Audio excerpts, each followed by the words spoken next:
Nous a rejoint surtout la rédactrice de ce fameux livre blanc. Sans elle, on n'aurait rien pu faire. Il faut saluer son travail colossal. Elle a effectué tous les entretiens. Merci et bravo pour la rédaction de ce livre. Rachel Nulance qui est avec nous. Comment ça va, Rachel? Ça va. Merci Mieux. d'être là encore une fois. Pas trop exténué par ce travail. Non, ça va aller. Bon, en tout cas, Tout le reste est à faire maintenant. Ah, voilà, Moi, j'ai juste exactement. écrit, maintenant c'est à tout le monde de s'en emparer. Alors justement, on va revenir sur cette question de référente. Est-ce que vous pouvez nous expliquer, à celles et ceux qui nous regardent juste ici, ce que c'est? Alors oui, il y a la notion de référent qui tombe maintenant là un peu comme un cheveu sur la soupe dans la discussion, mais c'est un point central du livre blanc. Il faut savoir que le référent harcèlement sexuel est quelque chose qui est prévu par le législateur, par la loi. C'est une notion qui est assez nouvelle. C'est une notion qui date de 2018 avec la loi liberté de choisir son avenir professionnel. Et elle introduit donc cette notion de référent. Alors il y a deux types de référents. On va faire assez court parce que si je dois rentrer dans les détails, on va en avoir pour assez longtemps. Toutes les entreprises qui ont plus de 11 salariés et qui disposent d'un comité social et économique doivent se doter d'un référent harcèlement sexuel. Toutes les entreprises qui ont plus de 250 salariés ont un référent élu du personnel, donc un référent CSE, et un référent employeur. Donc c'est vraiment quelque chose qui est prévu par la loi. La loi donne deux obligations assez claires aux référents. Donc le référent CSE doit orienter, informer et accompagner les salariés en matière de lutte contre le harcèlement sexuel. Ceux qui sont en entreprise ont un peu plus de responsabilités puisqu'il y a aussi toute la sensibilisation, la formation et la mise en œuvre de procédures internes dont on parlera juste après, qui est assez importante. Donc ce référent qui existe dans une entreprise traditionnelle, donc on dit qu'il doit informer, orienter, accompagner, c'est vraiment une pièce clé dans toutes les luttes contre le harcèlement sexuel en entreprise, parce qu'il est la personne que les salariés vont pouvoir identifier si jamais ils ont un problème, si jamais ils sont témoins, si jamais ils ont envie qu'il y ait des sensibilisations qui se mettent en place. Enfin voilà, c'est vraiment une personne qui est identifiée pour ça. Est-ce qu'on peut rappeler, résumer ses missions? Oui. Alors en fait, quand on dit qu'il doit pouvoir comme ça informer, il pourra répondre à toutes les questions qui sont liées au harcèlement sexuel, aux agissements sexistes aussi, voire aux violences sexuelles. Donc il doit vraiment être capable de comprendre ce qui se passe. Il doit être capable aussi d'orienter les personnes en leur proposant des solutions, c'est-à-dire soit en leur donnant les numéros d'appel, qui sont des numéros qu'il faut connaître, en leur donnant les procédures qui peuvent être mises en place, en les orientant vers des cellules d'écoute, en les orientant vers des personnes qui seraient aptes à répondre. Alors ça peut être la médecine du travail, ça peut être l'inspection du travail, il y a tout un dispositif qui est mis en place. Et puis évidemment, si jamais il y a un cas de harcèlement sexuel ou qu'il y a quelque chose qui s'est passé, que c'est avéré, qu'il faut donc mener une enquête, qu'il faut aller un petit peu plus loin, il pourra donc en premier lieu faire le relais entre le salarié et son responsable hiérarchique, puisqu'on n'a pas toujours la possibilité de parler à son supérieur hiérarchique. Il y a une parole qui peut être un peu compliquée ou contrainte. Et puis après, ils vont pouvoir mettre en place comme ça, donc participer à la commission d'enquête interne qui sera mise en place pour élucider, pour comprendre, pour tenter de résoudre, puisque l'employeur a cette obligation, une fois qu'il est au courant d'un fait, d'y mettre un terme. Et donc cette procédure y participe. Rachel, peut-être dissiper une suspicion que celles et ceux qui nous regardent pourraient dire mais ce référente, c'est comme un flic. Alors non, non. Bah, je préfère que tu le dises. Hein. Oui, non, mais autant qu'on en parle tout de suite. Non, son idée n'est pas d'être un flic, c'est pas d'être une oreille un petit peu trop traînante, c'est pas quelqu'un qui sera là pour interdire absolument tous les gestes. C'est vraiment quelqu'un qui est au service de tous les salariés, de tous les personnels, de tous les employés, de tous les travailleurs dès qu'ils ont un doute. Qui est là pour les accompagner dès qu'il s'est passé quelque chose. Il est là en fait pour transmettre des connaissances de ce qu'est la loi et de comment la loi doit être respectée en employeur. Alors effectivement, il peut aider l'employeur dans le sens où il transmet des choses, il fait remonter des informations, donc dans ce sens-là, il l'aide. Mais il est surtout, l'idée n'est pas du tout de se trouver dans une situation où on serait tous surveillés, tous sous une coupe comme ça de quelqu'un qui aurait eu trop de pouvoir. Non, pas du tout. C'est vraiment quelqu'un qui est au service de tous. C'est pour ça qu'il ne faut pas... on va en parler, on en a parlé sur les tournages ou autres. Il ne faut pas en avoir peur. Il ne faut pas se dire que c'est encore quelqu'un qui est là pour restreindre des libertés. Comment est-ce que le collectif 50-50 voit l'application de cette disposition dans les milieux du cinéma, de l'audiovisuel? Rachel, Sandrine? Bah, pour l'instant, on ne la voit pas puisqu'elle n'existe pas, mais comment on l'imagine? D'abord, je rebondis sur ce que vient de dire Rachel. Le référent ne serait pas un espèce de supplétif d'une Stasi revue ou d'une CIA qui viendrait d'une CIA des bonnes mœurs ou du code ACE. Je pense que cet imaginaire, évidemment, n'est plus... enfin, voilà, il ne s'agit pas de ça. Ça, c'est digne d'un scénario de film, pour le coup. Hein. Éventuellement, pour en faire une espèce de comédie caustique, oui, quelque chose d'absurde, on pourrait. Mais non, mais il s'agit d'avoir quelqu'un qui pour que les victimes présumées, ou même simplement s'il y a une gêne ou un questionnement sur des comportements, que ces personnes aient la faculté d'avoir un premier contact, une première orientation, une première possibilité de verbaliser. On sait que sur ces questions, et c'est pour ça qu'il y a des référents dans les entreprises en général, sur ces questions, le plus difficile, c'est souvent la première parole, c'est souvent de qualifier les faits, c'est souvent d'arriver à sortir d'une timidité, sortir d'une...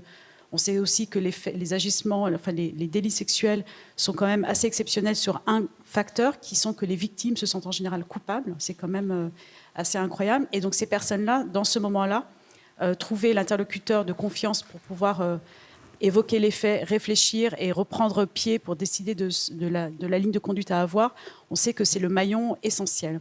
Donc ça existe en droit du travail dans les entreprises. Sur les tournages, on a très peu de tournages à plus de 250 techniciens. Donc on peut pas, si on imaginait un tournage comme une entreprise assimilée, on voit bien que la situation serait assez rare. Et du coup, la question du référent nous semble assez importante. Enfin, c'est ce maillon manquant entre le droit commun et la spécificité des tournages qu'il fallait imaginer et que Rachel, à travers tous ces entretiens, nous a permis de dessiner. C'était effectivement de favoriser la présence de au moins un référent. Alors, sur les tournages, la question est comment est-ce qu'on envisagerait les choses? Sur les tournages, on imagine qu'il faut la présence de au moins un référent. Pourquoi?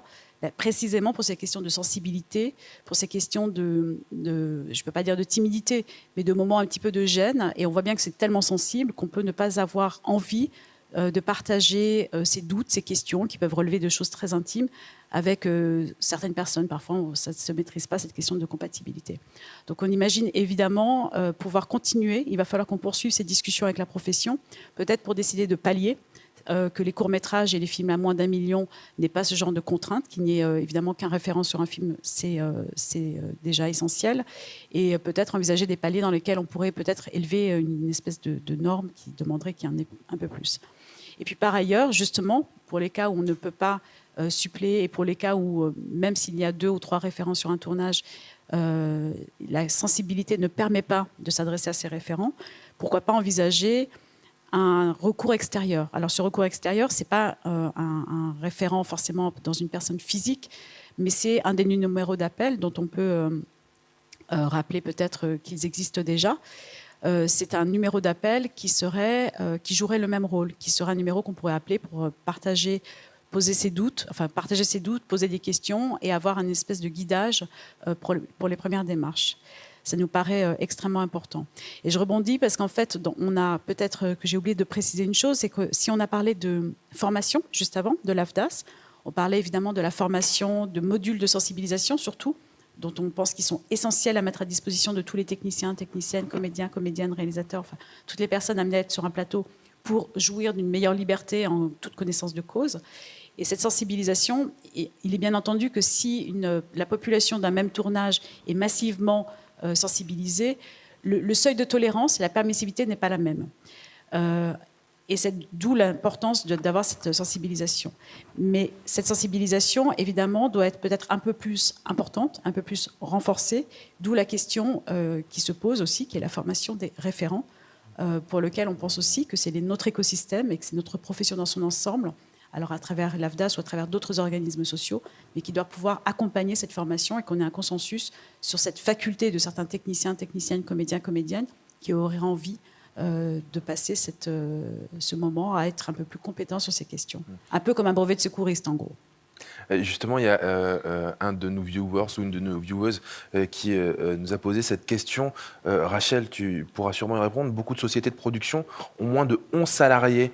Tu sais, ce fameux chiffre dont on a parlé pour les référents, les référentes. Alors, qu'est-ce qu'on fait dans ce cas-là? En fait, c'est un peu ce qu'on vient de dire, c'est-à-dire qu'effectivement, on est conscient que dans le cinéma, dans l'audiovisuel, la plupart des sociétés n'arrivent même pas à ces paliers-là pour répondre. Après, voilà, c'est un chiffre qui est donné par un législateur. Rien n'empêche aussi un employeur qui a moins d'employés de mettre en place quelque chose. C'est-à-dire que les formations existent, parce que là, effectivement, on vient d'en parler, mais le référent doit être formé, parce que c'est pas une place qui est anodine. Hein. Parfois, il faut recueillir des paroles qui ne sont pas faciles. Il faut aussi être capable de connaître les textes de loi. Il faut être capable de connaître tout le système qui se fait après en place. Enfin, donc, il faut avoir une cartographie qui est assez précise. Donc, effectivement, il y a des formations. Donc, effectivement, donc, la plupart des employeurs aujourd'hui n'ont pas d'obligation légale d'y répondre. Il peut y avoir une volonté personnelle. Il peut y avoir des valeurs d'entreprise qu'on a envie de transmettre et donc suivre une formation ou trouver quelqu'un, un DRH, un DAF, je ne sais pas, quelqu'un dans l'équipe qui pourrait être à même de répondre à ces questions-là. Puis après, évidemment, sur ce qui est des nombres modulables, comme lors des tournages ou lors des tournées ou lorsqu'on fait la promotion, là, effectivement, c'est une volonté, c'est ce qu'on disait, c'est pas facile. Il faut imaginer aujourd'hui. C'est-à-dire qu'on sait que ces outils existent, on sait que ça fonctionne dans les autres entreprises. Il y a aussi un travail d'imaginaire à faire pour essayer de mettre ça en place pour des institutions, pour des secteurs qui sont un petit peu moins habituels que ce que le législateur a auquel le législateur a l'habitude de penser. Donc, effectivement, on se disait... il faut former peut-être un pool de référents pour le secteur, il faut peut-être faire appel à d'autres acteurs qui existent déjà, il faut peut-être trouver comme ça des solutions, mais c'est aussi, je crois, hein, sans vouloir passer par les pôles secteur qui n'est pas le mien, c'est aussi un secteur de s'emparer de ces questions-là et de choisir d'aller vers quelque chose, vers des solutions. Il y a d'autres questions qui arrivent, hein. Je les saisis grâce à Pauline qui me les apporte. Elle lit tout ce que vous tapez et qui arrive sur SparkUp et elle m'amène les questions ensuite. Merci Pauline, j'en profite. Paprika nous demande quid au-delà des tournages? Qu'est-ce qui se passe sur les castings, sur les prépas, sur les post-prod, sur les festivals? Sandrine, non. Les travaux qu'on a effectués à l'occasion du livre blanc, évidemment, sont partis des tournages, des situations de tournage, parce que c'est évidemment celles qui ont été le réceptacle de plus de récits dont on a entendu parler, ou même d'expériences que nous avons vécues. Il est évident qu'il y a une extension. Alors, je vais peut-être laisser quand même Rachel compléter sur la question de droit du travail, parce qu'il y a quand même une responsabilité pénale qui vient encadrer ça. Mais il est évident que les dispositions qu'on propose... D'abord, je voudrais juste préciser aussi une chose, c'est qu'on n'a pas l'impression d'inventer le fil à couper le beurre. Il y a beaucoup d'initiatives qui existent déjà, il y a quand même beaucoup de dispositifs. Ce qui manque parfois, c'est le maillon intermédiaire entre les autres genres d'entreprises, le droit commun et peut-être la façon dont on pratique nos métiers. Donc c'est juste de permettre de recréer les maillons manquants et d'avoir une chaîne qui permette d'encadrer ça. Donc en fait, le droit, on n'est pas en train de l'inventer pour le cinéma, le droit pénal existe de manière générale, on essaye juste de permettre d'avoir ces maillons d'accompagnement. Et ce qui se propose pour les longs métrages et les fictions et les tournages en général, nos discussions avec les différents festivals, par exemple, ou les différents distributeurs ou les différentes fédérations, permettent évidemment de se dire que ça s'adapte. La question du référent, par exemple, je sais qu'Unifrance est en train de réfléchir, puisque Unifrance accompagne le cinéma français dans le monde et organise des festivals. La question, c'est évidemment qui peut jouer le rôle de référent. Donc sur un tournage, on est allé un peu plus loin sur la question. Et maintenant, dans les festivals, je pense que les festivals vont pouvoir faire eux-mêmes leurs propositions. C'est vrai que la question, pour nous, c'est on propose, et l'idée, c'est que la profession puisse absolument s'en emparer et l'adapter à leur secteur. Donc c'est vrai pour les tournées promotionnelles en France, à l'étranger et dans les festivals. Rachel, tu veux compléter sur la question? Non, c'est juste, effectivement, on l'a peut-être dit rapidement, c'est que le référent est prévu donc par la loi, dans le Code du travail. Hein. C'est vraiment quelque chose dans les obligations employeurs, au moment où il doit mettre en place, on l'avait vu tout à l'heure, tous les outils de lutte et de prévention, il y a ce référent qui est mis en place. Effectivement, voilà, on a eu beaucoup d'échanges, notamment avec les directeurs de casting, parce qu'on a aussi, dans le processus, on avait mis en place des questionnaires et autres. On connaît les points qui sont des points sensibles. Maintenant, effectivement, c'est à réfléchir et c'est à développer. Je voudrais juste rebondir parce qu'effectivement, dans les échanges avec les directeurs de casting, il nous a été... D'abord, il est apparu essentiel, comme évidemment, penser ce moment, alors que c'est vrai que beaucoup de nos réflexions au départ démarraient avec le tournage, comme s'il n'y avait rien avant, alors que les zones de risque existent évidemment bien avant. Et j'en profite aussi pour dire qu'on a tendance à genrer la question. On a tendance à penser que ceux qui commettent des délits sont forcément des hommes et que les victimes sont forcément des femmes. Et il est bien entendu, alors ça nous a été plus particulièrement rapporté dans les faits, dans les salles de casting, mais il est bien entendu que hommes ou femmes sont victimes de harcèlement et de violence, et hommes ou femmes peuvent être les perpétrateurs. C'est vrai néanmoins aussi que les statistiques indiquent massivement qu'en général, les victimes sont des femmes et les perpétrateurs plutôt des hommes. Mais les deux existent. J'ai une dernière question avant qu'on puisse inviter Didier Carton à nous rejoindre sur le plateau. Une question d'Antoine qui nous regarde. Merci Antoine. Pendant un tournage, comment encadrer ou prévoir l'éventuel remplacement d'une personne agresseuse de victime? Je ne sais pas si vous allez savoir répondre à cette question. J'imagine que vous avez réfléchi, mais peut-être des gens dans la salle auront aussi envie d'y répondre. Chaque cas est particulier, donc on est vraiment dans du sur-mesure. Donc les cas de harcèlement et de violence, et en ce moment on a des histoires évidemment autour de nous, donc on a beaucoup de témoignages même très concrets, c'est vraiment du cas par cas. Et ce qui compte, c'est le principe peut-être, Rachel, tu rebondiras si tu penses que...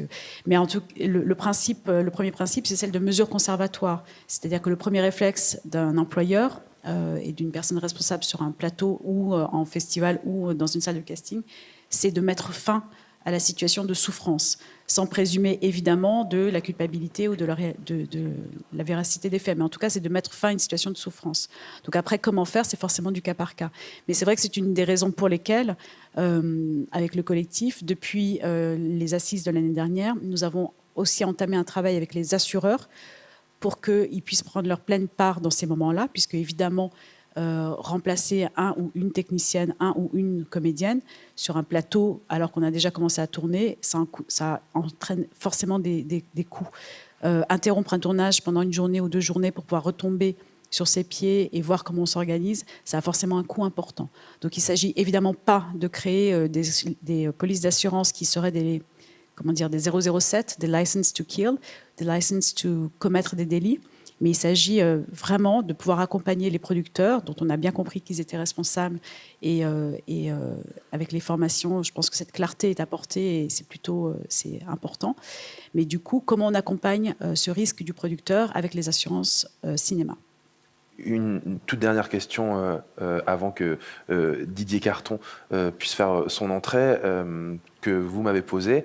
Le poste de coordinateur d'intimité pourrait-il être fusionné avec celui de référent ou de référente? Rachel. Alors, il pourrait, dans l'absolu, si la personne est intéressée et en a envie de s'emparer de cette question, qui, je rappelle, n'est quand même pas la même chose exactement. Il y a une formation qui est spécifique, c'est un rôle qui est particulier. Donc voilà, effectivement, on nous a parlé... Là, on est dans une période où les tournages ont vu apparaître un référent Covid. Finalement, le référent commence un peu à arriver. Oui, il y a énormément de schémas à imaginer. Je pense aussi qu'il y a énormément une fois que le cadre est posé, il faut créer des choses. C'est-à-dire qu'il faut que chaque production soit capable de choisir comment, en fait, ce poste-là sera le plus à même dans cette typologie de production, sous ce format de production, dans ce tournage-là. Donc, effectivement, on peut imaginer énormément de façon de travailler comme ça avec d'autres personnes qui ont des postes qu'on peut imaginer un peu à la fois là, en périphérie ou à côté du tournage.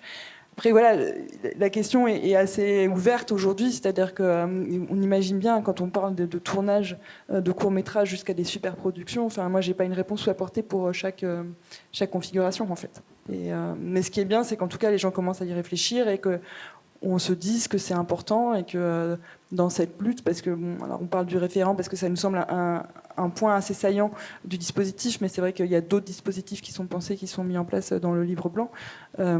Et donc voilà. Mais après voilà, moi j'ai pas comme ça, je peux pas forcément répondre. Mais c'est déjà des éléments de réponse et une piste de réflexion. Exactement.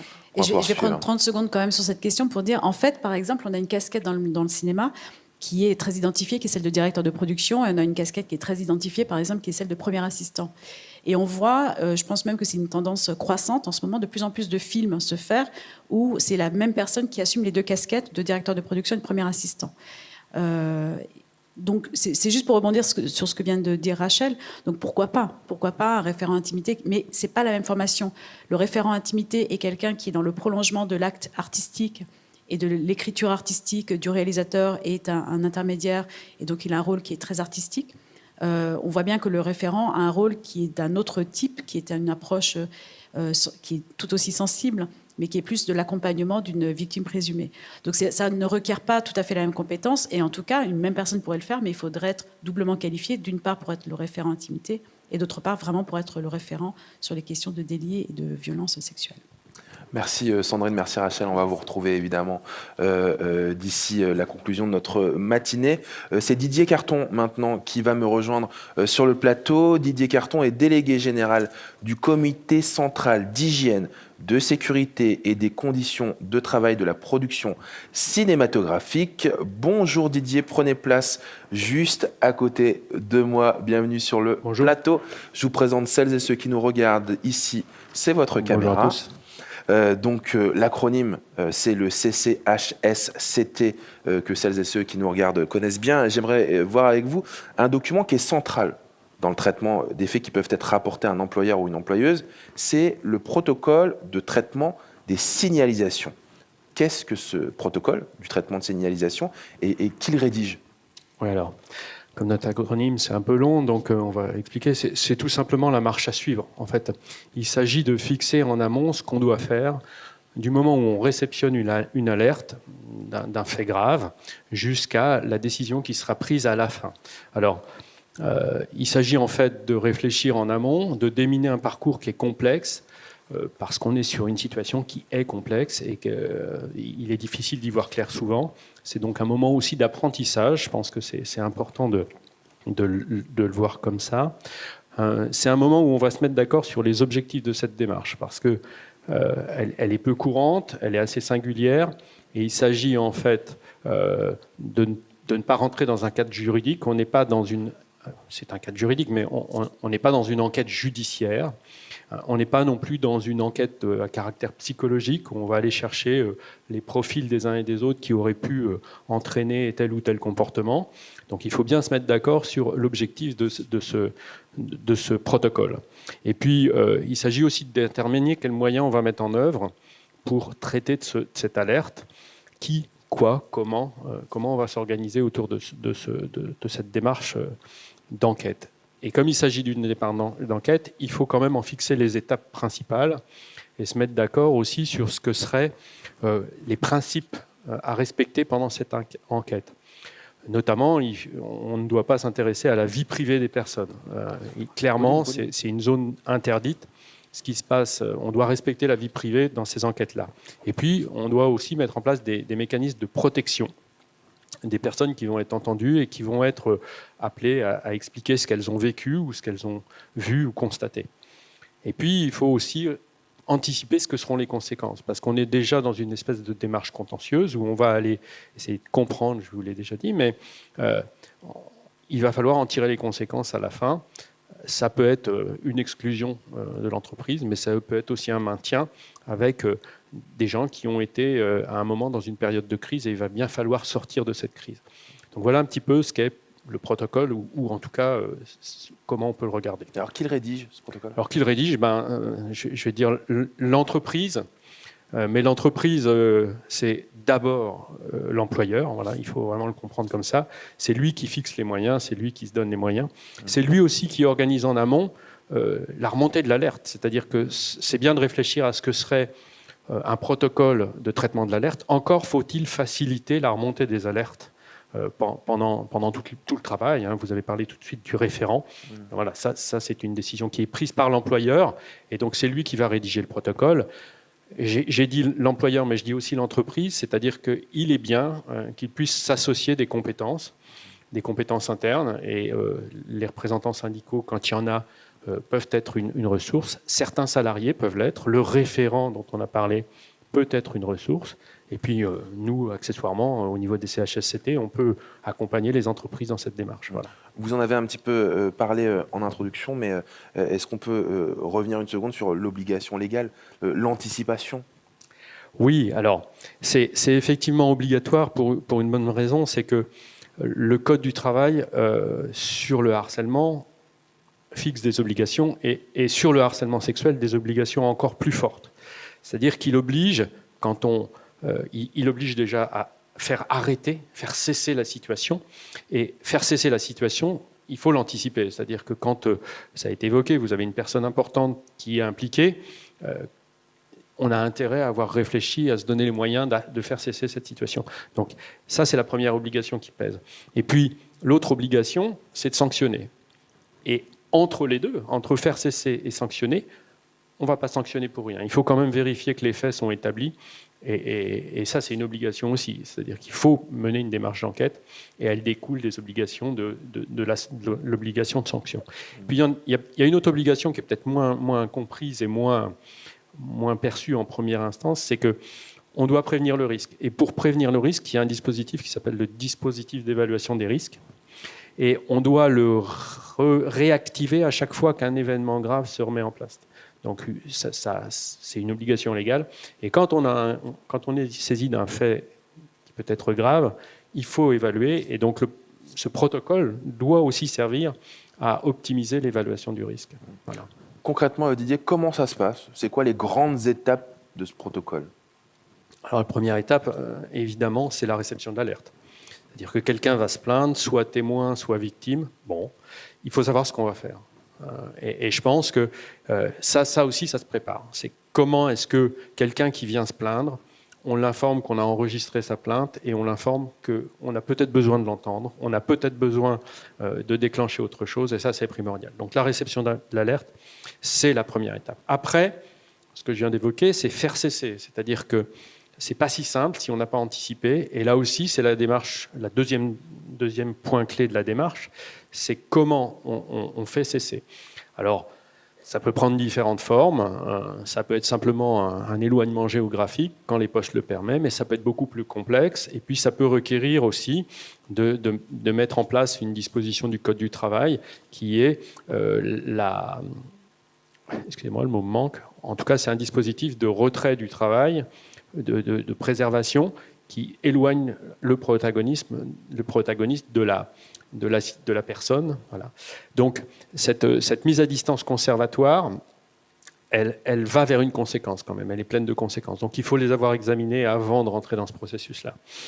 Et puis après, il faut enquêter. Et donc, enquêter, c'est une espèce de boîte noire. Et on a tous tendance à se mettre policier dans ce moment-là. Donc, c'est un travers parce qu'on ne va pas aller... on n'est pas dans une démarche juridique. Donc, il faut quand même réfléchir à comment on va mener cette enquête. Et là, nous, ce qu'on conseille, ce n'est pas une obligation, mais c'est vivement conseillé, c'est de construire une délégation d'enquête, c'est-à-dire de mettre autour de la table des représentants de l'employeur lui-même, et des représentants des salariés.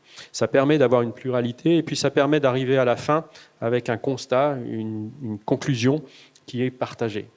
Si c'est une boîte noire où personne ne voit rien, on peut se questionner sur la légitimité de la conclusion. Donc c'est intéressant d'avoir une délégation d'enquête.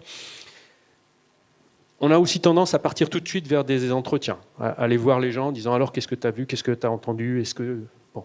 Ça c'est une erreur, je pense qu'il faut regarder ce qui préexiste en base documentaire dans l'entreprise. Alors dit comme ça peut paraître un petit peu… mais on s'aperçoit en le faisant qu'il y a des choses qui existent dans l'entreprise, il y a des entretiens, des choses qui se sont mises en place, comment on a recruté les gens, comment on les a sélectionnés, qui a sélectionné qui avait le pouvoir de décision. Voilà. Tout ça, c'est des choses qui préexistent et qui permettent déjà d'étayer le dossier. Après, et avant de rentrer dans les entretiens, il faut s'interroger sur ce qu'on va demander. Quelles seront les étapes, quelles seront les questions à poser? Moi, j'appelle pas ça un questionnaire, parce qu'un questionnaire, vous savez, on le suit. Question 1, est-ce que… C'est plus un guide d'entretien, parce que au-delà des questions, il va falloir quand même présenter la démarche aux gens qui arrivent, leur expliquer qu'ils sont là, qui sont volontaires pour témoigner, leur expliquer que leur anonymat sera préservé. Les débats restent dans le cadre de la délégation d'enquête. Donc ça, c'est important. Il faut réfléchir à ce guide d'entretien. Et puis, à partir de là, on identifie les personnes à entendre. On va les entendre, on va les recevoir, on va les écouter, on va prendre le temps. Et de ça, on va découler un rapport. Et ce rapport, il va falloir avoir réfléchi en amont sur, et je rentre dans la dernière étape, la conclusion de cette démarche. La conclusion, ça peut être la sanction, comme on l'a évoqué. Ça peut être aussi le maintien, parce que parfois on n'a pas d'éléments pour statuer, ou bien les éléments montrent que non, il n'y avait pas de fait, c'est une interprétation, ou c'est un ressenti. Il faut quand même tenir compte de ce ressenti. Donc il faut conclure cette enquête. Et dans cette conclusion, il faut aussi communiquer. C'est-à-dire que vous vous rappelez que dans les obligations qui sont portées par l'employeur, il doit prévenir. Et dans la prévention de ces risques-là, il doit informer. Et là, on reboucle, c'est-à-dire que l'information donnée sur une conclusion d'enquête est aussi un outil de formation et de partage et de réaffirmation d'une doctrine dans l'entreprise. On ne supporte pas ce genre de comportement, ou bien on est à l'écoute des salariés. Et je pense que ça aussi, c'est une pierre importante. Donc voilà un petit peu quelles sont les étapes de la démarche, selon moi. Merci beaucoup, Didier Carton, de nous avoir explicité tout ça autour du protocole. À votre place va venir Jade Doucelin, notre avocate pénaliste qu'on a déjà vue évidemment au début de cette matinée. Merci beaucoup. Merci à vous. Didier. Jade va venir. Vous avez perdu votre masque, attention, c'est important en ce moment. Jade va venir vous remplacer à cette chaise, dans ce fauteuil, pour nous parler de la présomption d'innocence. Bonjour Jade, rebonjour. Jade, je vous cherchais dans l'assistant, je ne voyais pas, je m'inquiétais. Un petit focus sur la présomption d'innocence alors. Oui, alors parmi les... Ça fonctionne bien, on vous entend. Ouais. Parmi les questions qui sont souvent posées, c'est la dichotomie entre l'idée de dénonciation, l'idée de présomption d'innocence, l'idée de sanction, etc.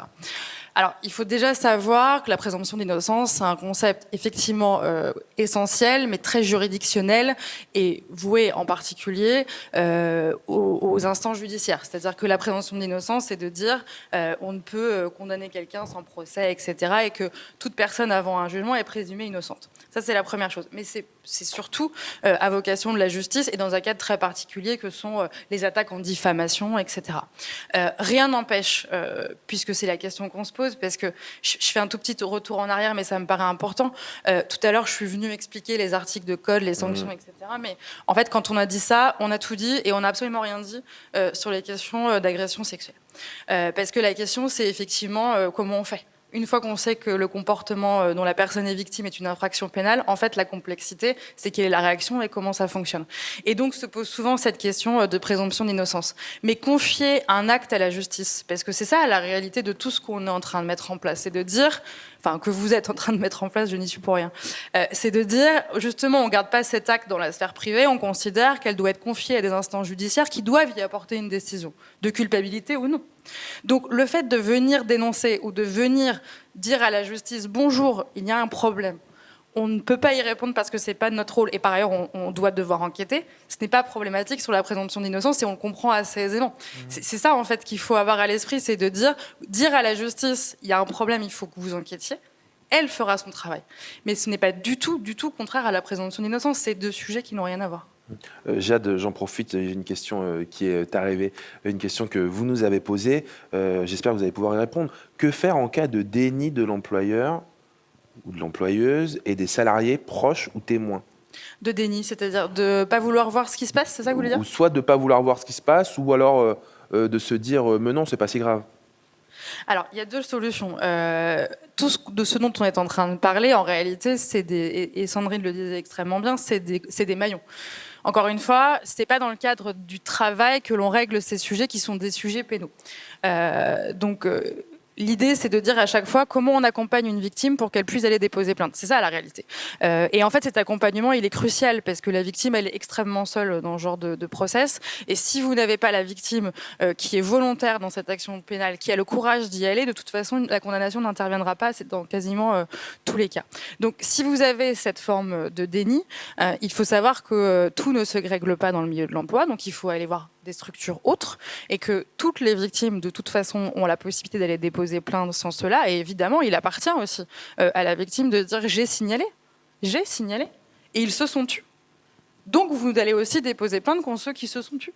Et c'est ça, en fait. Et il faut toujours se dire que le milieu de l'employeur peut être une solution, mais ça peut être aussi à un autre niveau de l'infraction. Donc, se dire qu'il y a des structures, qu'il ne faut pas hésiter à déposer plainte et que ce déni-là, ce n'est pas un déni, en fait. C'est une infraction de silence.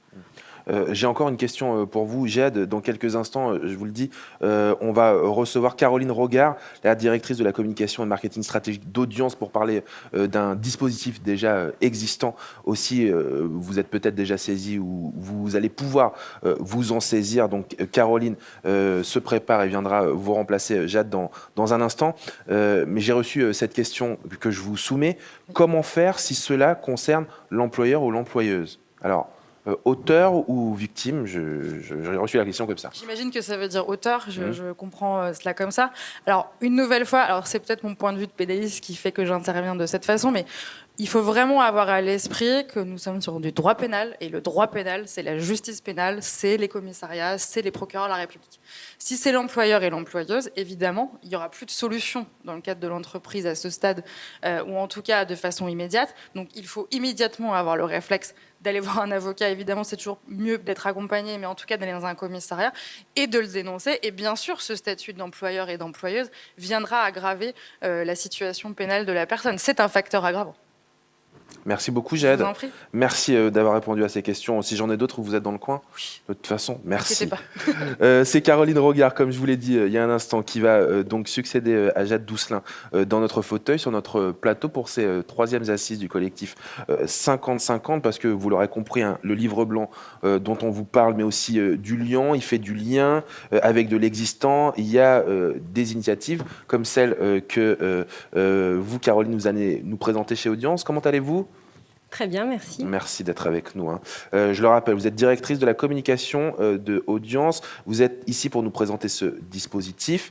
Ce dispositif, le voici, c'est une cellule d'écoute et de soutien qui a été mise en place en juin dernier pour le milieu du cinéma et du spectacle vivant. Qui en est à l'origine et pourquoi est-ce que vous l'avez lancé?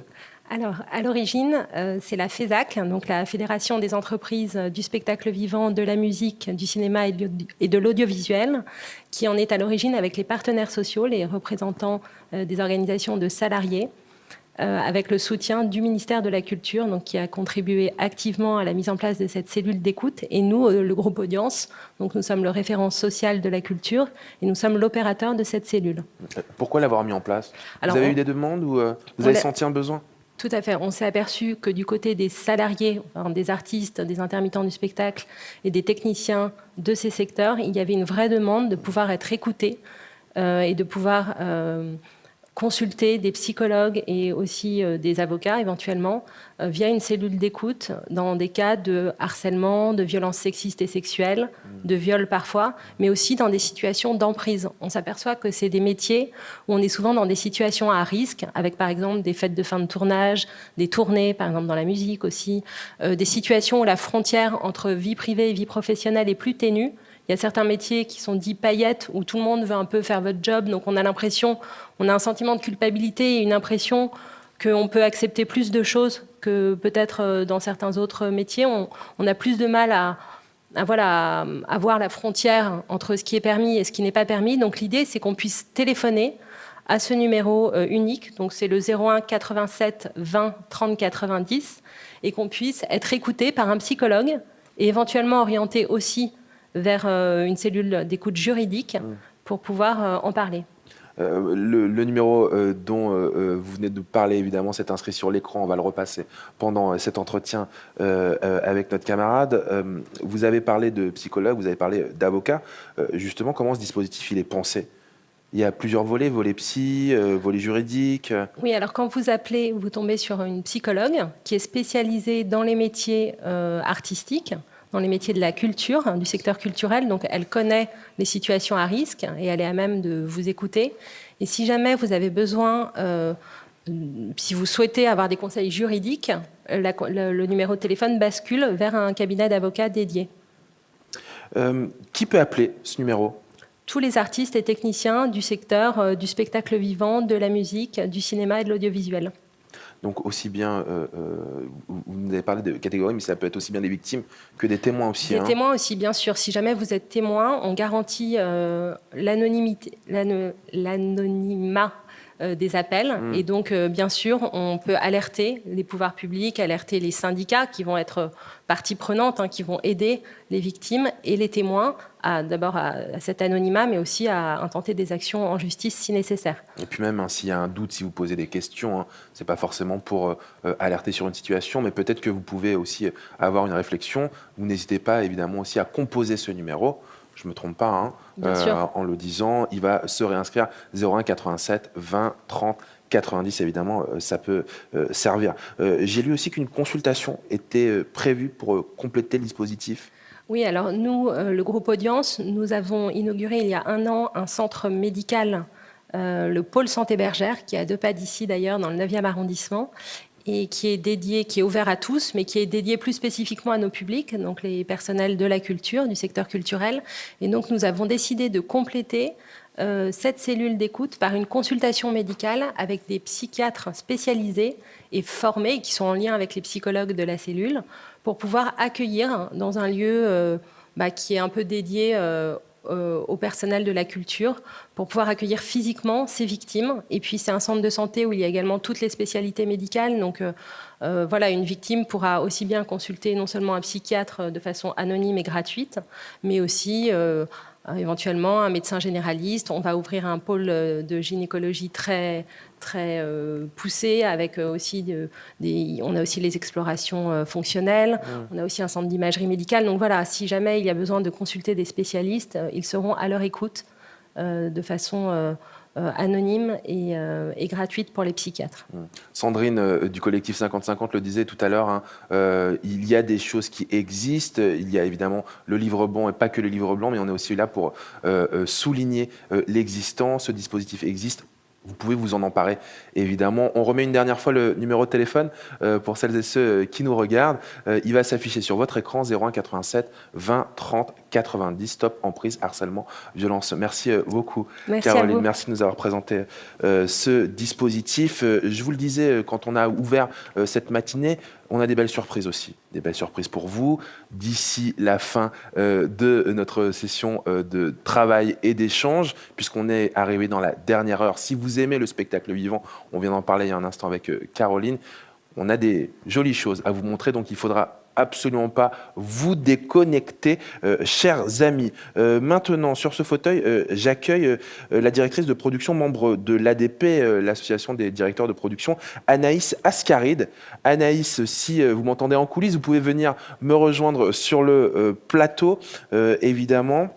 Venez pour pouvoir aussi répondre à nos questions. Est-ce que c'est Anaïs que je vois venir d'ici? Non. Alors Anaïs va me rejoindre sur ce plateau. Maintenant, Anaïs Ascaride de l'association des directeurs de production. Je vous dis la vérité, j'entends derrière en coulisses, Sandrine va pouvoir, peut-être que je vois ici, me le dire. Est-ce que Anaïs est là? Anaïs va arriver. J'entendais crier dans le fond des coulisses, là-bas, je crois avoir entendu Anaïs. Ben la voici. Voilà. Elle est avec nous. Bonjour Anaïs. Merci.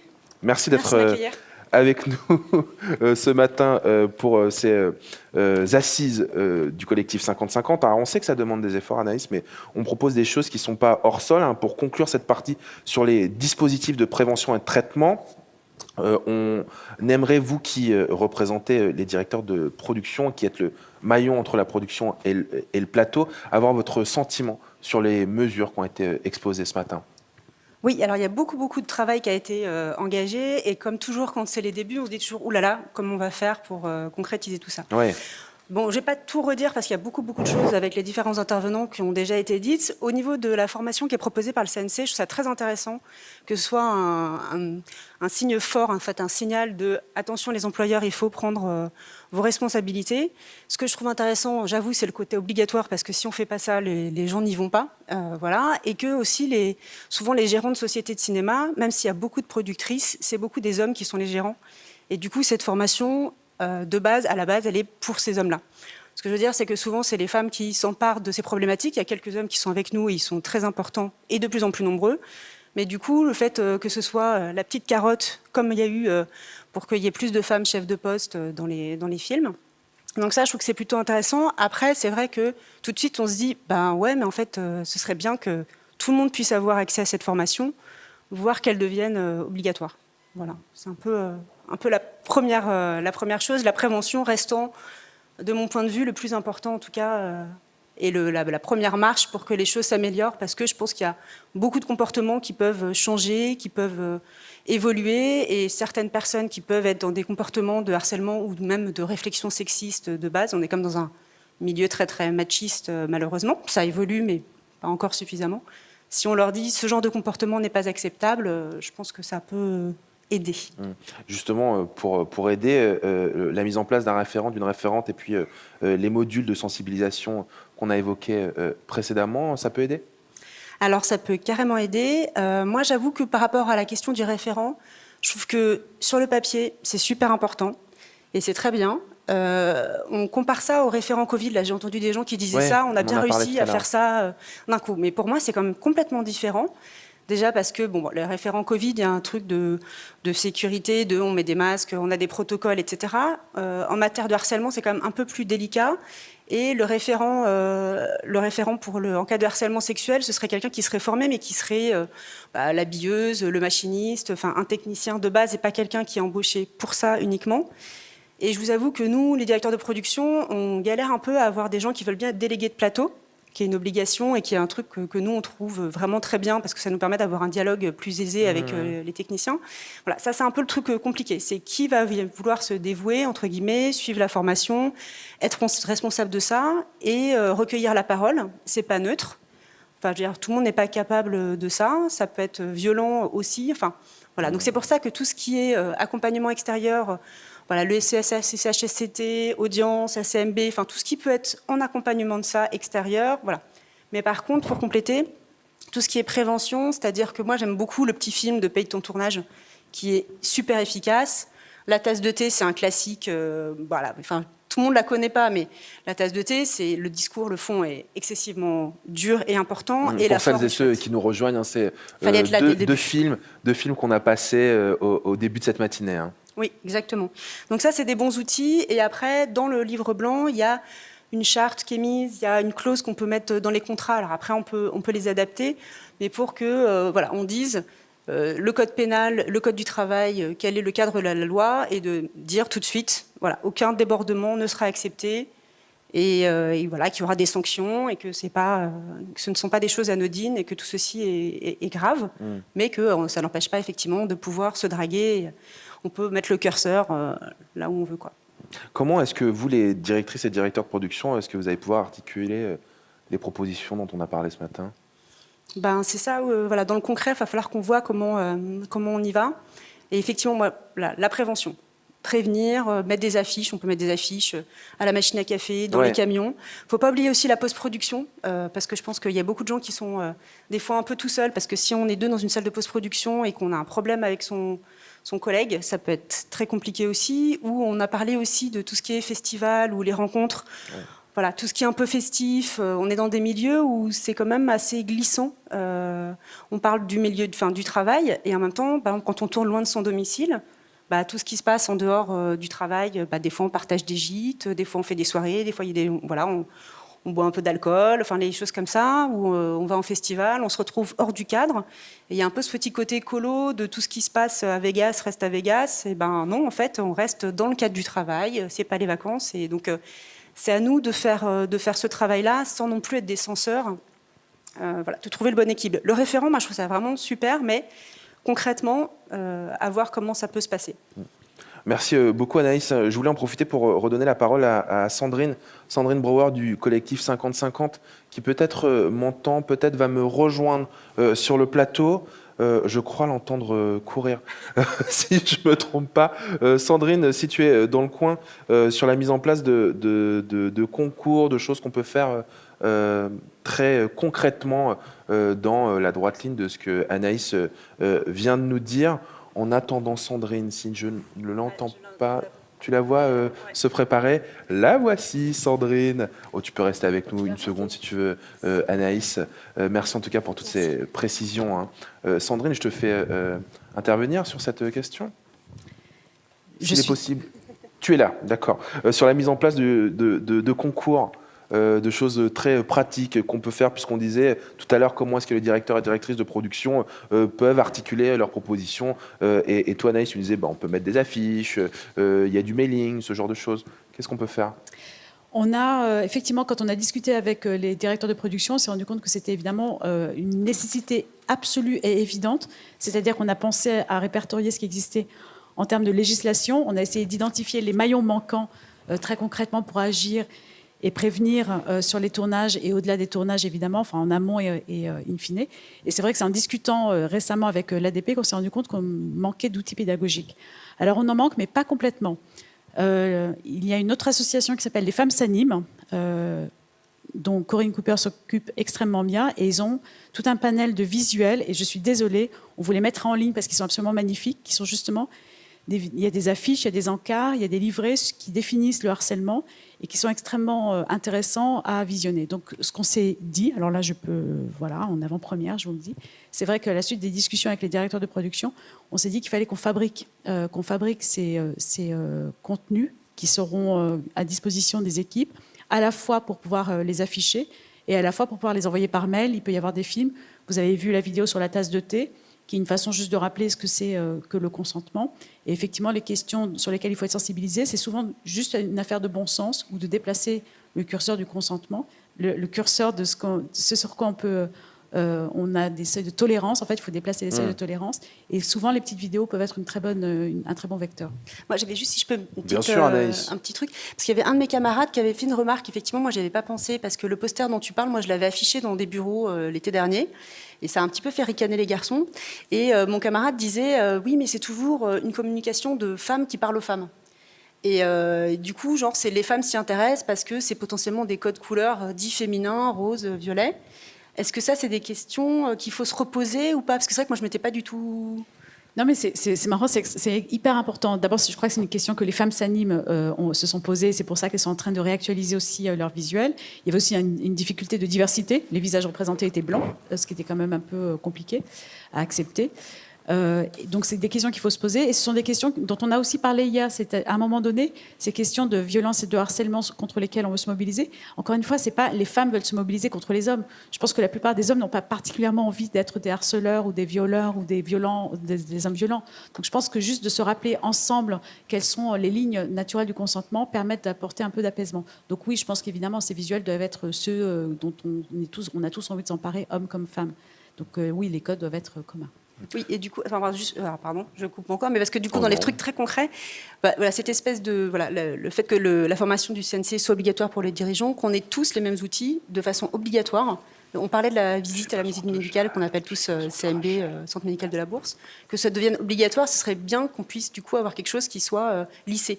C'est-à-dire que c'est pas genre moi qui suis à fond dans la prévention, j'ai très envie de le faire, donc je le mets en place, et que un collègue directeur de production ou employeur qui se dit ouais bon, ça va, c'est bon, ces féministes nous embêtent. Voilà, c'est toujours surtout pas ça quoi. Non mais c'est super ce que tu viens de dire Anaïs, parce que je crois que c'est un peu un des enjeux en face duquel on est, c'est le déplacement de la responsabilité. C'est-à-dire que ce n'est pas le patron, l'employeur, le producteur ou son directeur de production qui est responsable, mais c'est nous tous. Nous tous, quand je dis nous tous, c'est du stagiaire régie au renfort qui vient 2 jours sur un tournage, au chef opérateur qui est là du début jusqu'à la fin dans un rôle extrêmement central. Et tous sensibilisés, tous au courant, tous à même, du coup, encore une fois, de connaître et d'être acteurs du changement. C'est le sous-titre du livre blanc. Merci beaucoup Anaïs, en tout cas d'avoir aussi répondu à nos questions. Maintenant les amis, on va se connecter avec la FEMIS, la directrice de la FEMIS, Nathalie Coste-Cerdan. Est-ce que Nathalie Coste-Cerdan, vous êtes connectée avec moi? Pas encore? Je crois que le rendez-vous est à midi, que d'ici là nous avons des questions et des réponses à donner. Très bien, j'ai beaucoup de questions qui sont arrivées. Vous, les questions que vous me posez, vous permettez, je vais vérifier l'heure en même temps puisqu'on est en live, il est 11h45. Juste qu'on me dise bien, peut-être en coulisses, pour être très très sûr, c'est impossible de se connecter tout de suite avec la FEMIS? La FEMIS c'est à midi et en attendant, on prend les questions avec Rachel. Alors, il y a Rachel Nulance, la rédactrice du Livre Blanc, qui va pouvoir revenir sur ce plateau ou intervenir de la salle, comme elle préfère, puisque j'ai pas mal de questions que vous m'avez posées qui sont arrivées au fil de l'eau. Pour revenir sur la notion de référent, comment est-ce que concrètement vous faites pour mettre en place des référents? Concrètement, on revient sur ces questions, mais toutes les questions sont bonnes à poser ce matin. Alors, c'est dommage qu'Anaïs soit partie. Et si Anaïs n'est pas loin, je veux bien qu'elle revienne. Parce que pour le coup, le concret, elle le connaît par cœur en tant que directrice de production. Elle ne doit pas être très loin, Anaïs. Mais très concrètement, pour mettre en place, pour désigner un référent, on l'a vu avec les référents Covid, par exemple, c'est la production qui effectivement nomme quelqu'un. Donc, pour mettre en place concrètement un référent, il faut évidemment qu'il y ait des référents à disposition. Donc, la première question, Rafale, pour répondre à notre internaute, c'est évidemment qu'il y ait une formation qui permette de sanctuariser qui sont ces référents et quelle est la connaissance qui doit être à leur disposition. Donc pour les mettre en place, il faut commencer par là. Et ensuite, il faudra se mettre d'accord avec les directeurs de production et les syndicats de producteurs sur les modalités de choix. Et Anaïs étant revenue, Anaïs, tu peux t'installer. Comment est-ce que toi, tu verrais la mise en place, puisque tu es directrice de production et que tu as les mains dans le cambouis et que vous venez de vivre cet épisode avec les référents Covid, comment est-ce que tu verrais la mise en place du référent au moment du tournage? Alors, comment le désigner et comment trouver un volontaire? Une fois qu'ils sont formés, puisque évidemment on vient de parler de la formation, une fois qu'ils sont formés et donc tu sais qui est disponible, selon quel processus tu verrais leur désignation? Déjà, il faudrait savoir qui sont les gens qui sont formés. Après, moi, je pense que je ferais un peu comme pour les délégués. Il n'y a pas longtemps, sur un film que tu connais, on a fait un film avec beaucoup de femmes en chef de poste et pas que. Et quand est arrivé le moment délégué de plateau, j'ai 2 hommes qui ont dit, nous, on veut bien se proposer pour être délégués. Donc évidemment, ça m'a un peu gonflé. Je me suis dit, attendez, il n'y a que des femmes en chef de poste pour une fois. Donc j'ai fait le tour de chacun. J'ai fait un peu du lobbyisme en disant, allez, il faut y aller. Voilà, on se met les mains dans le cambouis et ça fonctionne. Et, parce que les gens me disent, non, mais on ne sait pas ce que c'est trop compliqué, oulala, là, là. Et voilà, les gens après seront d'accord. Je pense que là, il y a quand même les consciences qui s'éveillent sur les problèmes de harcèlement et qu'on en a marre. En fait, on en a marre de toutes ces histoires, on en a marre de l'impunité de certains, que ce soit harcèlement moral aussi, on n'en parle pas beaucoup, mais dans nos métiers, voilà, les gens qui parlent mal, que ce soit des hommes, des femmes, les comédiens qui se baladent tous tout nus à HMC et qui trouvent ça très rigolo et que ça va, c'est bon, t'en as vu d'autres. Donc je pense que ça évolue dans le bon sens et que voilà, faut faire un peu de lobbying, mais c'est vrai que ça demande de l'énergie et que quand on fait un tournage, il y a 12 milliards de trucs à gérer et ça c'est un truc en plus et que ça fait un peu peur. Moi, j'ai pas, voilà, ça fait peur de se dire qu'il y a quelqu'un qui potentiellement peut se faire agresser dans le cadre du travail. Moi, ça me fait flipper, comme ça me fait flipper d'avoir quelqu'un qui se met dans une position, je sais pas, les ingénieurs du son dans le coffre, par exemple, ça fait peur. Mais ça, c'est simple à gérer. Je dis non, tu ne te mettras pas dans le coffre. Il me dit si, non, ça dure 5 minutes et puis il y va pas. Alors que le harcèlement, c'est plus compliqué. Donc moi, je fais des petits speeches maintenant aux gens qui n'ont jamais mis les pieds sur un plateau, par exemple les stagiaires régie. Sur le dernier film, j'ai fait un petit speech sur la conduite, sur le harcèlement et on m'a un peu regardé, genre, elle est un peu coincée celle-là, peut-être, à me raconter ça. Et voilà, de leur dire, attention, la frontière est difficile. C'est pour ça que moi j'aime bien le Covid, parce qu'on ne se fait plus la bise, on ne se touche plus, donc on évite beaucoup de problèmes. Voilà. Bon, mais comme on espère quand même un jour sortir de cette situation du Covid, c'est vrai, en fait, on a commencé presque par une réponse à la question que pose Anaïs, qui est la question du... En fait, on en a un petit peu peur. Il n'y a pas forcément envie de s'emparer. Tu parlais des délégués syndicaux sur les plateaux, parce qu'on dit qu'on ne sait pas très bien ce qu'il faudrait connaître, mobiliser comme connaissance, mobiliser comme compétence pour réussir à mettre en musique tout ça. D'où l'importance particulière, vous allez nous trouver absolument obsédés. En fait, on a 2 obsessions au collectif 50-50. L'une, ce sont les chiffres et les études pour avoir des constats clairs sur lesquels s'appuyer. Et l'autre, c'est la formation, et surtout, c'est cette question des référents, parce qu'évidemment, il n'y aura plus, du coup, cette peur de ne pas être au bon endroit, de ne pas être légitime, de ne pas être compétent et de commettre des erreurs. Et encore une fois, de sortir de la zone naturelle d'intervention, puisqu'il y a toujours ce dont on a parlé tout à l'heure avec Jade Doucelin, qui est la question de la présomption d'innocence, qui est la question de ne pas intervenir dans les relations normales qui existent entre 2 personnes et dont le droit n'a pas à se mêler. Sauf que le droit peut s'en mêler quand effectivement il y a des questions de violence, de harcèlement et d'inconfort. Puisque Anaïs, vous êtes revenue parmi nous, j'ai une question spécifiquement justement pour vous. Comment est-ce que vous faites concrètement pour gérer des harceleurs notoires, vous en tant que directrice de production? Alors, quand on dit harceleur notoire, on sait déjà, genre je vais embaucher un comédien ou un technicien ou pareil au féminin qui serait déjà... une petite réputation, quoi. Si je suis tout à fait honnête, moi je sais pas trop. Par exemple, moi j'ai plus connu des situations de harcèlement moral. Et en fait, c'est très compliqué, parce que déjà, quand on est une femme victime de ça, on se remet en cause, on dit c'est moi, je dois être trop comme ci, pas assez comme ça. Autour, voilà, il ne se passe rien. Alors moi, ça m'est arrivé de me faire pourrir par un réalisateur sur un plateau voilà, il n'y a pas très longtemps. Les gens qui étaient autour de moi sont partis. Et la personne, vraiment, m'invectivait de façon très violente. Et personne n'est resté. J'en ai parlé à mon producteur qui m'a dit oui, voilà, le mec, c'est un peu compliqué. Voilà. Je pense que quand on est un directeur de production homme, c'est quand même plus simple pour beaucoup. En tout cas pour ceux que je connais, parce que il y a la stature de l'homme qui dit quelque chose, etc. Et après, je trouve que l'autre problématique, c'est comment ça se fait, comment les choses arrivent jusqu'à nous. Parce que des fois, il y a des comédiens, où on va nous dire que c'est un relou, il a un peu une tendance à avoir la main baladeuse, etc. Donc on l'a un petit peu à l'œil. Et puis en fait, sur notre tournage, il se passe rien. Donc on se dit peut-être rumeur par rumeur. Enfin, c'est compliqué aussi d'avoir une présomption avant de connaître les gens. Et après, ça arrive aussi qu'il y ait des choses qui se passent et que justement les gens n'aient pas, c'est pas du tout le courage, au contraire, mais c'est qu'ils aient peur de venir nous voir en nous disant je vais être blacklisté après. Ouais. Qu'est-ce qui va se passer? Est-ce qu'on va me virer? Si c'est contre un chef opérateur, un comédien, quelqu'un qui est difficilement remplaçable, comment ça va se passer? Moi, je sais pas trop comment gérer tout ça. Moi, ce que j'aime bien dans le livre blanc, c'est qu'il y a un protocole. C'est-à-dire que s'il y a un problème, j'ai une sorte de manuel je passe du point 1, 2, 3, 4, 5 sur qu'est-ce que je fais, comment je le fais. Après, dans les faits, effectivement, tout ce qui est la commission d'enquête, etc., c'est primordial. Et en même temps, comment on fait pour continuer à tourner? Moi, j'imagine que quand il y a des cas comme ça, toute une équipe est complètement bouleversée et a du mal à se concentrer sur son travail, puisqu'il y a des choses plus graves qui arrivent à ce moment-là. Et ça ne répond pas vraiment. Mais j'ai d'autres questions qui arrivent. Vous allez peut-être pouvoir nous aider et puis répondre à celles et ceux qui ont la gentillesse de nous les poser via SparkUp. Je lis: le nombre de chefs de poste par projet a-t-il augmenté? Est-ce que vous l'avez senti, vous? Quel changement? Je n'ai pas bien compris la question. Mais... Est-ce que c'est la question du nombre de chefs de poste féminins, peut-être? Parce qu'effectivement, on a parlé hier de la bonification dans notre bilan. On a parlé de la bonification pour les films dont les équipes de chefs de poste sont paritaires. Et les chiffres annoncés par la ministre hier ont donné il y a un palier qui a été franchi. Et donc la question, évidemment, c'est sur le terrain. Toi qui as les mains dans le cambouis, est-ce que tu as ressenti une féminisation des équipes? Bon, alors moi, je fais quand même beaucoup de premiers films de femmes, donc il y a beaucoup de femmes. Voilà.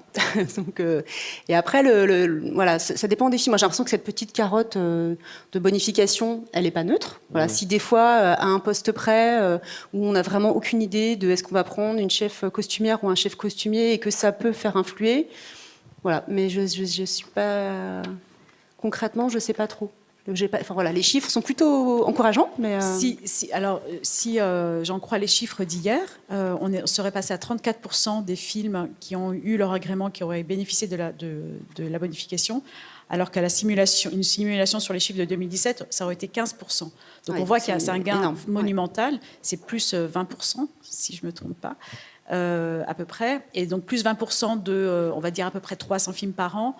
Ça veut dire quand même que c'est 60 films. Alors peut-être que c'est pas 60 films parce qu'il n'y a pas 300 longs métrages d'initiative française, ça peut être des documentaires, enfin voilà. Mais disons qu'il y aurait une cinquantaine de techniciens qui auraient été une cinquantaine de fonctions de chef de poste qui ont été attribuées à des femmes plutôt qu'à des hommes.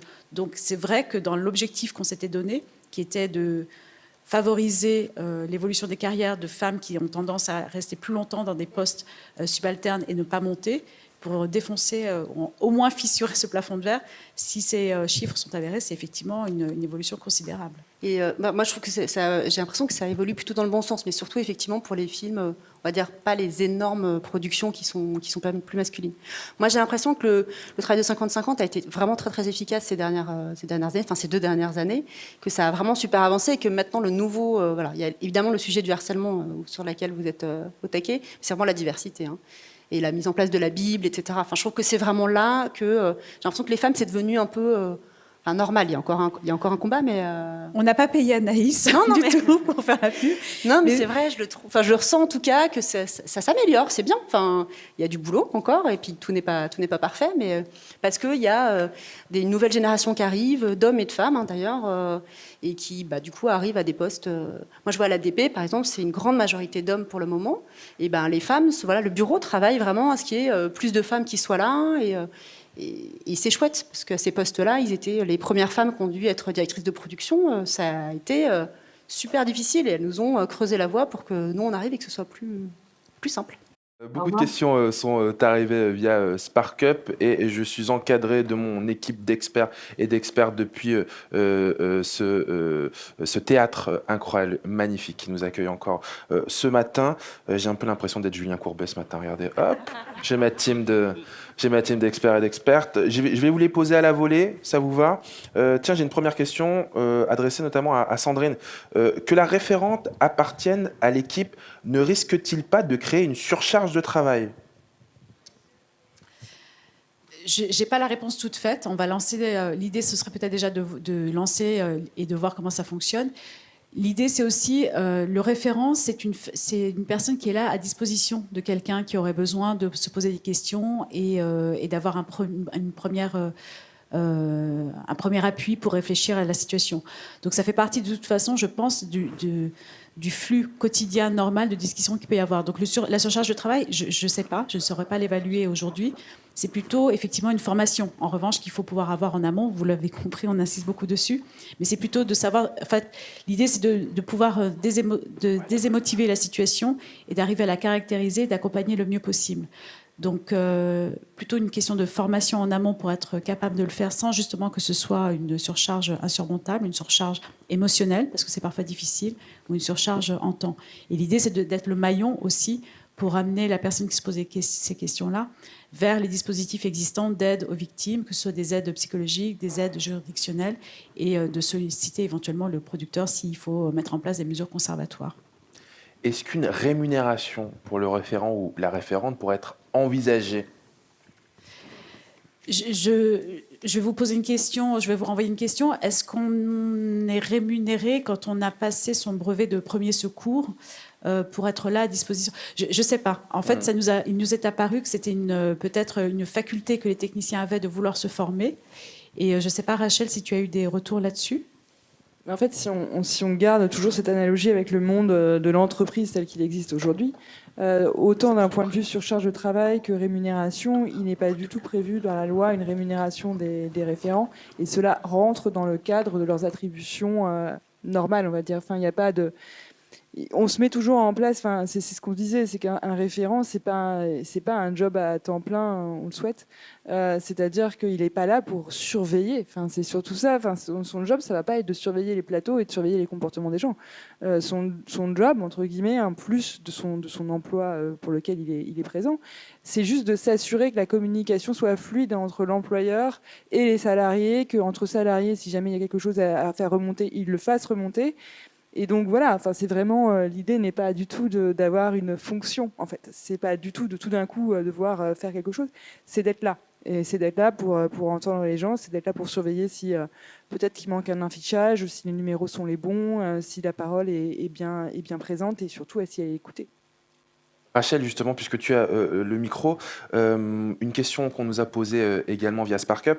Pourquoi est-ce que ce ne serait pas quelqu'un d'externe qui serait référent, qui pourrait avoir cette mission de référent, de référente? Alors c'est quelque chose qu'on a aussi mis dans le livre blanc, c'est-à-dire que c'est une option qu'on laisse dans cette façon de faire, dans cette espèce d'univers du plateau ou autre. Effectivement, ça pourrait être quelqu'un d'externe, c'est ce qu'on se disait, est-ce qu'on ne pourrait pas imaginer comme ça un pool de référents qui existerait au sein du secteur audiovisuel et du cinéma? Est-ce que ça ne pourrait pas être un interlocuteur qui vient d'une institution autre? Il ne faut pas oublier, dans tout ce qu'on parle là, c'est qu'il y a des interlocuteurs qui sont déjà prévus par la loi. L'inspection du travail est là, la médecine du travail, alors qui n'est pas toujours effectivement les personnes les plus joignables au monde, mais ils existent, et ils sont prévus comme interlocuteurs spécifiques pour ces questions-là. On a vu, il y a une cellule audience qui a été créée spécialement pour le secteur. Donc il y a effectivement peut-être à réfléchir aussi avec ces personnes qui existent déjà, dont la responsabilité est déjà actée, pour voir comment ils peuvent rentrer effectivement dans ce dispositif de référent. Les amis, puisqu'on est en live, hein, je peux vous donner l'heure, hein, c'est pas préenregistré tout ça, il est midi 16, très exactement. À midi 30, le président du CNC, Dominique Boutonnat, sera avec nous, prendra la parole avec les coprésidentes du collectif 50-50 et l'autre surprise dont je vous parlais depuis le début de notre matinée, c'est sur la scène de ce théâtre la performance de la compagnie Rualité. Vous connaissez forcément cette compagnie, vous avez entendu parler des Indes Galandes. Dans quelques instants, ils seront sur ce plateau. Le temps pour moi encore de poser quelques questions qui sont encore là, et ce serait dommage. Est-ce qu'Evelyne est avec moi dans ma team d'expertes? Evelyne est juste là. Evelyne, des questions pour toi. Est-ce qu'il y aura des formations, des sessions de formation en région? Ah, le micro ne fonctionne pas. On va l'allumer. Voilà. Alors, avec un micro qui fonctionne, la réponse est oui. On a prévu d'ores et déjà 2 sessions de formation à Lyon et à Marseille. Elles auront lieu plutôt au 2e semestre 2021. C'est noté. J'espère que vous l'avez fait aussi sur vos petites tablettes. Encore une question pour toi. Les formations sont-elles ouvertes aux jeux vidéo? Au personnel, des gens qui travaillent dans ce domaine? Oui, puisque le CNC s'occupe aussi du jeu vidéo. Il y a eu dans le secteur du jeu vidéo quelques incidents qui méritent qu'on s'y attarde et qu'on s'attache à former leurs représentants. On a d'ores et déjà isolé 3 formations spécifiques, puisque ce n'est pas tout à fait le même terrain dans un studio de jeux vidéo que sur un plateau de tournage. Et on va consacrer 3 dates pour former spécifiquement les représentants des studios de jeux vidéo, les 16 février, 2 mars et 6 avril. 16 février, 2 mars et 6 avril. Là encore, c'est noté. Merci beaucoup. Vous m'excuserez, je prends les questions au fil de l'eau, vraiment comme elles m'arrivent. Donc ça peut aller dans tous les sens, mais on reste évidemment sur nos thématiques évoquées lors de ces 3e assises. Est-ce que Caroline est avec moi? Caroline, elle est là ou pas? Caroline, elle est là. Ah, Caroline, elle vient du fond de la salle et regarde le micro. Tu peux prendre celui-ci si tu veux. Hop, Caroline, j'ai une question pour toi. Les dispositifs évoqués sont-ils gratuits? Oui, tout à fait. La cellule d'écoute est gratuite et la consultation avec un psychiatre du pôle santé bergère, la consultation médicale est gratuite également.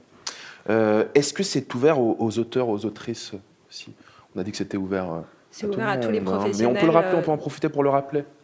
Oui, bien sûr, c'est ouvert aussi aux auteurs et aux autrices, tout à fait. Du chant, du spectacle vivant, de la musique, de l'audiovisuel et du cinéma. Merci Caroline. C'est bizarre. Qu'est-ce que tu vas nous chanter, Caroline? C'est une position un peu particulière, singulière. J'ai une question qui peut-être, évidemment, s'adresse à toute notre équipe, mais peut-être aussi à nos avocats conseils. Qui accompagne les victimes durant le temps de l'enquête? Qui prend ça en charge? Qui pourrait répondre? Ah bah tu es là. Je suis là. Pardon, suis Jade. derrière, Excuse-moi. Non mais regarde. Je vais me mettre ici. Hop. Alors, ça dépend de l'accompagnement dont on parle. C'est toujours un peu la problématique. Globalement, ceux qui accompagnent les victimes, ce sont les associations de victimes et les avocats. Il y a très peu d'accompagnement autres. En fait, les victimes sont souvent assez seules dans leur parcours. C'est souvent les avocats qui sont un peu les seuls en dehors des proches, etc. Mais c'est vraiment nous qui faisons le travail, d'explication, parce que c'est extrêmement compliqué de comprendre comment ça fonctionne et quelles démarches faut faire, de coaching. J'ai presque envie de vous dire, c'est affreux de dire ça comme ça, mais quand on dépose plainte sur des questions d'agression sexuelle, de viol, etc., c'est du vrai coaching, parce que on a beaucoup parlé pendant cette matinée, mais la question de la preuve et de l'élément probatoire est extrêmement compliquée à rapporter dans ces affaires. Donc malheureusement, c'est souvent les avocats. Je ne sais pas si tu as tes dossiers avec toi, mais tout à l'heure, tu venais parler de jurisprudence, évoquer quelques exemples qui peuvent servir d'ailleurs à celles et ceux qui nous regardent. Avec moi, mais alors c'était sur quel type de sujet, parce que tu nous avais dit oui sur les histoires justement de cas d'agression. Il y a des jurisprudences. des choses Oui, qui il y a existent plein dans de le milieu du cinéma. jurisprudence, il y a plein d'exemples. J'avais une jurisprudence sur un producteur, j'avais vu, c'est pour ça que ça m'avait attiré l'œil, qui faisait venir des jeunes femmes chez lui sous prétexte de faire répéter des scènes, et finalement il se passait autre chose, et il y avait eu une condamnation même sans preuve extérieure, entre guillemets. Donc c'est bien pour montrer que... Parce que tout l'enjeu de ça, et les jurisprudences le montrent, j'ai pas d'exemple forcément en ce moment-là en tête, mais... La force probatoire est extrêmement importante, c'est-à-dire comment on ramène la preuve de tout ça. Et on se rend compte aujourd'hui que la question du modus operandi vient apporter la preuve de ces agressions sexistes. Et notamment dans cette affaire, c'est parce qu'un certain nombre de femmes décrivaient exactement la même situation, la même façon de faire. Aucun élément, entre guillemets, objectif ne venait apporter de l'eau à leur témoignage. Mais cette répétition et ce modus operandi est venu apporter cette condamnation. J'étais dans un procès plus récemment, un peu plus médiatique, sur des questions d'agression sexuelle dans le milieu de l'Église, par exemple. Donc ça, c'est même pas Dans le milieu de l'Église. Je peux vous en parler parce que c'était un dossier à moi, donc ça peut vous intéresser. C'est un ambassadeur du Vatican qui est accusé d'avoir commis des attouchements sexuels. Pas de preuves extérieures, pas de témoins, mais vous avez des victimes qui décrivent le même modus operandi, et on est arrivé, je pense, à une condamnation le mois prochain, en tout cas à des réquisitions de prison avec sursis. Donc c'est des choses qui peuvent se faire. Je réponds pas du tout à la question, je réponds un peu à côté, mais c'est des choses dont j'avais pas encore parlé tout à l'heure. Je vois que Sandrine enlève son masque, c'est qu'elle a envie de prendre la parole, ma chère Sandrine. Oui, je rebondis, pardon, je parle beaucoup. Non, mais c'est parce qu'on avait... la question est reposée sur la question de la solitude, et donc je ne réponds pas directement à la question non plus, mais Jade, tu parlais des associations de victimes qui sont... Enfin, effectivement, c'est très difficile, il y a très peu de monde et il y a une grande solitude pour les victimes, mais je crois que justement, c'est ce qui nous a un petit peu saisi tout à l'heure, Ariane. Tu parlais formidablement aussi de la solitude du directeur de production dans des moments, dans des situations où on est face à une crispation, une angoisse, des comportements qu'on ne sait pas forcément immédiatement qualifier, dont on n'a pas forcément tous les détails d'ailleurs. Et en plus, on ne va jamais se substituer ni au juge, ni à un shérif imaginaire. Donc la question, c'est qu'est-ce qu'on fait? Et cette solitude, c'est peut-être aussi ce qui a inspiré ce livre blanc. C'est-à-dire de donner le fameux protocole, enfin fameux, il n'est pas encore fameux, mais on compte sur vous pour vous en emparer. Mais le protocole que Rachel a pris du temps à mettre au point avec Didier, et qui est d'ailleurs calqué, enfin qui utilise aussi d'autres protocoles qui existent dans le monde de l'entreprise, c'est aussi une façon de sortir de la solitude. Parce qu'on voit bien qu'en matière de harcèlement, de violences sexistes et sexuelles, encore une fois, je le redis, mais c'est quand même les seuls délits dans lesquels la victime se sent coupable. Et du coup, il y a la solitude à ce moment, effectivement, fait tomber une espèce de chape de tétanie. Et c'est ça la difficulté, une des premières difficultés, c'est de sortir de ça. Donc sortir de la solitude, c'est avoir des protocoles clairs, c'est avoir des référents avec qui pouvoir en parler, c'est avoir un numéro d'appel, comme celui dont Caroline Regard nous parle, qui sont aussi la possibilité de commencer à mettre des mots et à qualifier, et c'est sortir de l'immobilisme et de cette interdiction, de cette inhibition à l'action. Didier, tu voulais rajouter quelque chose? Oui. Bon, la réponse n'est peut-être pas satisfaisante, mais Jade a répondu sur le volet juridique. Ça dépend un petit peu de quelle enquête on parle. Si on parle de l'enquête interne pour déterminer s'il y a fait de harcèlement et arriver à une sanction, ou en tout cas trouver une solution de sortie au sein de l'entreprise, c'est un peu autre chose. C'est-à-dire que les personnes, on doit faire cesser la situation. Donc, la charge de la protection de la victime potentielle, c'est l'entreprise qui la porte. C'est-à-dire qu'elle doit, elle, protéger la victime et aussi l'autre en face, parce que, ma foi, on ne sait jamais. Et puis, il y a quelques ressources qui sont accessibles, potentiellement, même si ce n'est pas toujours les plus simples à joindre, comme ça a été dit. La médecine de travail peut aussi être un interlocuteur dans ces cas-là. Ils ont des services de soutien psychologique. On peut imaginer avoir quelque chose qui, au sein de cette enquête-là, se mette en place. Bon, c'est pas toujours satisfaisant, mais ça existe malgré tout. Merci beaucoup, merci à mes experts et mes expertes d'avoir répondu à toutes vos questions. On arrive tranquillement à la fin de cette deuxième matinée pour ces troisièmes assises du collectif 50-50. On va recevoir tout de suite sur ce plateau, pour conclure nos travaux, avant les coprésidentes du collectif 50-50, Dominique Boutonnat, le président du CNC. Dominique, si vous êtes ici, vous pouvez vous rapprocher et venir vous installer ici. On va vous donner un micro tout de suite. Voici la caméra, celles et ceux qui nous regardent, qui sont évidemment encore connectés. Et on attend un micro pour Monsieur Boutonnat. Évidemment, vous pouvez enlever votre masque. On est en train de remettre le décor également. Ce serait dommage qu'on fasse cette intervention sans ces palmiers qui nous accompagnent depuis le début de ces troisièmes assises. Allô. Et la parole est à vous. Je suis obligé de rester assis ou je peux me mettre debout? Je pense que c'est mieux pour les axes. Ah d'accord. Okay, bon, alors je reste assis. Bon, bah, vous êtes un professionnel du cinéma, hein, plus que moi. Mais pas tellement de la caméra. Donc, je suis désolé, hein, j'arrive avec un peu de retard. Ça ne s'est pas vu. J'ai couru. Ça ne s'est pas vu, voilà. Monsieur le Président.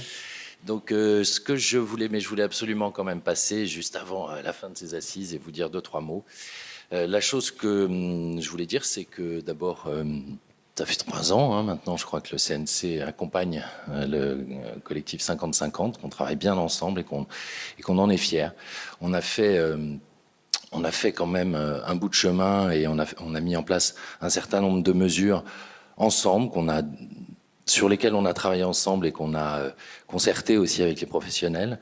Alors, c'est vrai que je ne vais pas revenir sur l'ensemble des mesures, en l'occurrence, puisque déjà la ministre hier, on a déjà pas mal parlé à la fois des mesures passées, des mesures nouvelles qu'on va instaurer.